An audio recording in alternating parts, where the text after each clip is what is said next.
Hello, my name's Chris Dennison and I'm Head of the Children's Placement Service with Shropshire Council, which means that I'm responsible for the provision of accommodation for all children in the care system. This can be residential, supported board and lodgings, but for the vast majority of the children we deal with, 70 to 80%, we place in foster care. So you can see that we rely very heavily on people coming forward to offer to be foster carers. So this film is about you. It's about how important you can be in the life of a Shropshire child if you stay the course and become a foster carer. There's a shortage of foster carers nationally, and although in Shropshire we do very well in terms of retaining our foster carers and attracting new ones, we always need more. The more we have, the better able we are to match the skills of a foster carer with the needs of a child desperate for a family. Foster caring can range from a few weeks to a few years, and we are specifically in need of foster carers for the older age range. We offer excellent support, training and remuneration, and we're also one of the few agencies who pay foster carers a fee, 52 weeks a year, dependent on your skills and experience, and irrespective of whether or not you have a child in placement. But if you're in it just for the money, you'll probably fall by the wayside. So enough from me. You're now going to hear from a range of very important people who live and breathe the fostering task. I think the decision was made to become a foster carer was when we actually moved from the Lake District to where we're living now. A leaflet came through the door and just asked if anyone was interested in fostering in the house. And to be honest, at first, the both of us, me and Tony, just said absolutely not. And then 6 months down the line, the both of us said, you know what, I think we've got something to offer. Let's have a go. And that's where it all started. 10 years ago, we was really considering what we should do with our lives and you know where we should go. We had some friends who were foster carers, and they proposed to us that maybe we're the sort of people that could look after some children. So we went from there really. It's about 14 years ago we started looking into being foster carers. Really because I wanted to work with children and couldn't think of a better place than doing it in your own home and really making a difference to a child's life. It was a joint decision to become foster carers, but I kind of rely on my wife and I take her lead, and whatever makes her happy, I'll go along with. And it's something I could do with her following, well, me following her, and we both agreed on it. I think we decided to become foster carers many years ago when our children, we had the children at home, but we had to wait until we settled into this area before we could actually get on with it, and the children were all grown up. So once they'd grown up, we decided to go for it then. Because we had our children fairly young, we felt we had a wee bit of energy left, so we'd try on somebody else's.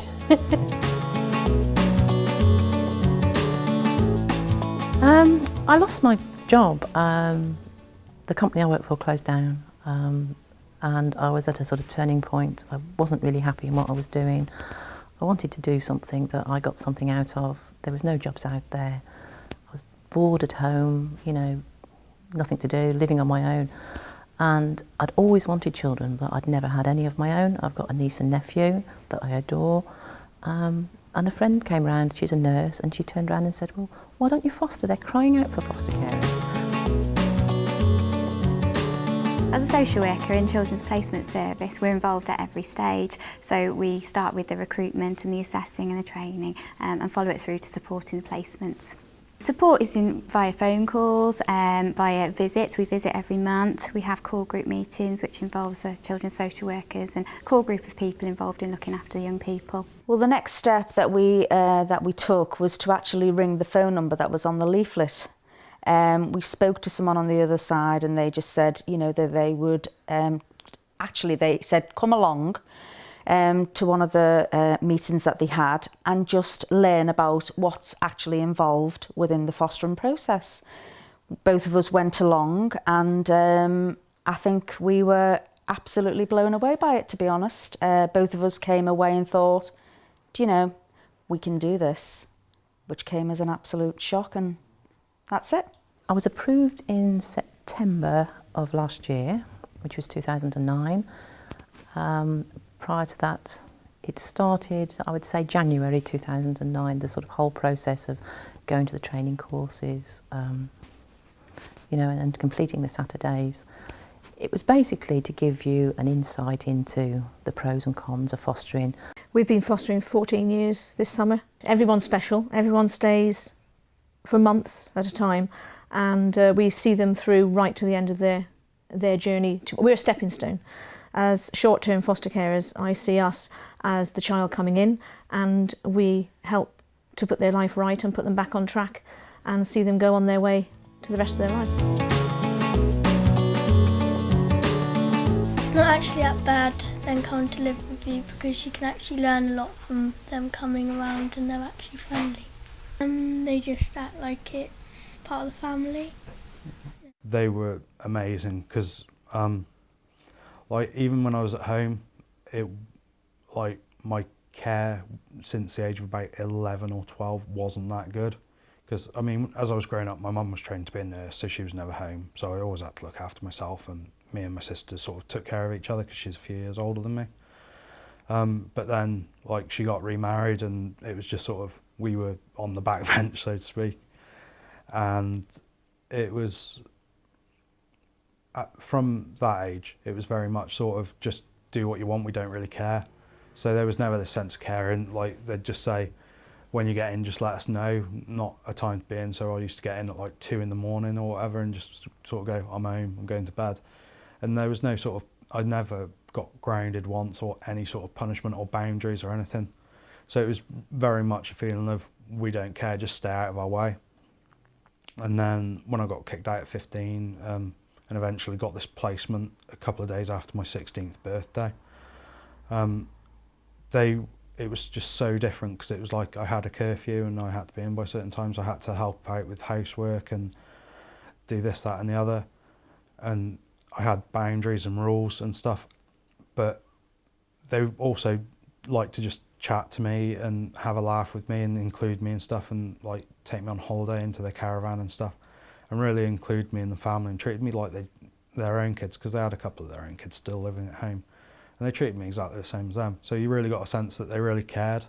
And it's thanks to them that I've done a lot of the stuff I have done, because they sort of showed me, I was able to turn around because they cared. So now I'm wanting to go into teaching and youth work and stuff, because I know that someone caring can actually make a difference. I think the basic essential is that you want to look after children.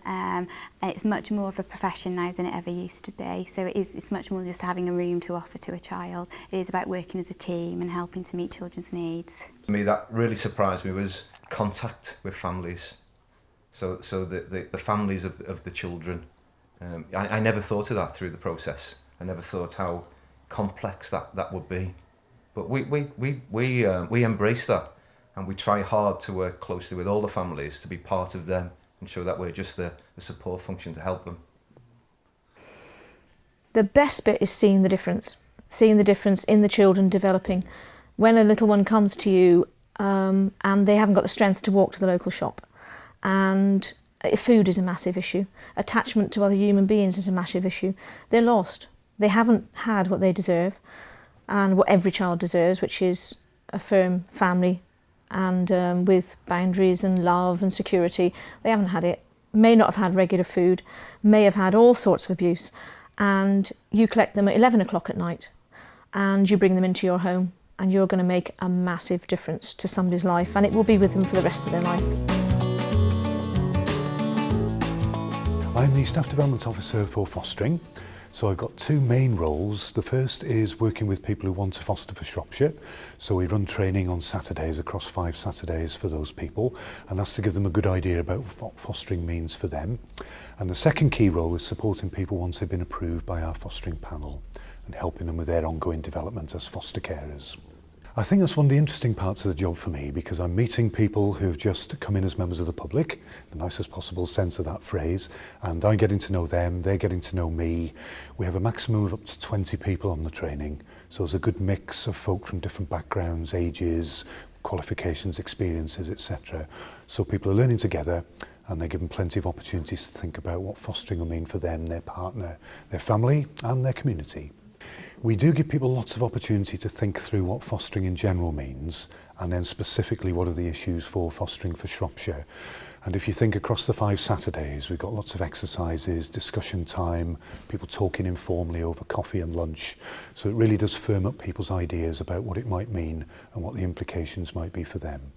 Foster carers are vital to the whole service. We wouldn't function without them. Children need to be offered the opportunity to live in a family, and that's what foster carers do. When we have had children in, and sometimes we've needed an item of furniture or things like that, social services have been there immediately to help us, and the support when you have got a child in place, and sometimes it might not be just running as smooth as you'd like it to be. You can ring somebody up, and they really are. They can come out and see it 24 hours a day, 7 days a week. There's always somebody there for support. For us, whether it's because it's early days, we want to keep the children safe and give them love and protect them and make them feel wanted, and for however long they're with us. But I don't think you would do this if you weren't a caring person, and if you didn't get attached, you wouldn't do it. You wouldn't be doing a good job, so it's not something that you would do for the money I get more enjoyment out of it than I ever thought I would. I think sometimes looking back, the way I did things, I may have altered slightly in the very beginning, because obviously when you're a new foster care, it's all new. The meetings, the training, the working with professionals, working with birth parents and adoptive parents, it's all new to you. But now I've got the experience I have got, I'm quite content and happy, and no, I wouldn't change things. I'd do it again. I would say to anybody who would like to become a foster carer, it's one of the best things you can do in the world. It is really fantastic. You have some great times with the children. It doesn't matter what age you are to start fostering. There's always room and a place for somebody to move in. It really has been a great experience and a pleasure to be able to be a foster carer, really. I'd recommend it to anybody. Particularly more so for the men, because I think maybe sometimes people get the impression, well, in a family it's the lady that fosters the children, that type of thing. But we've met 1 or 2 guys who are single guys who foster as well. Have done a great job, very successfully, and it's difficult for a lot of men, I think, because of our pride thing, to say, I'm a foster care, look after children.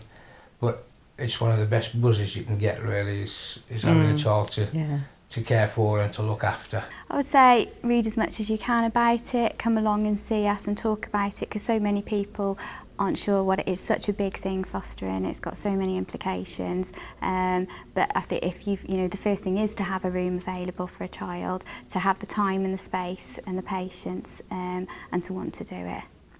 Well, you've heard from a whole host of people during the course of this film, and hopefully we've impressed upon you that no matter who you are, no matter where you're from, there is a child that we can match with you. There is a Shropshire child out there that needs to be placed with a family within the locality of Shropshire. You might just be that family. To sum up, we need a range of carers from a range of backgrounds with a range of skills to care for some of Shropshire's most vulnerable, looked after children.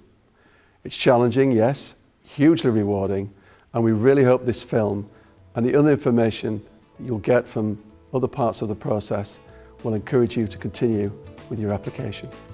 No regrets whatsoever. The only regret that me and Tony have is that we should have done it sooner.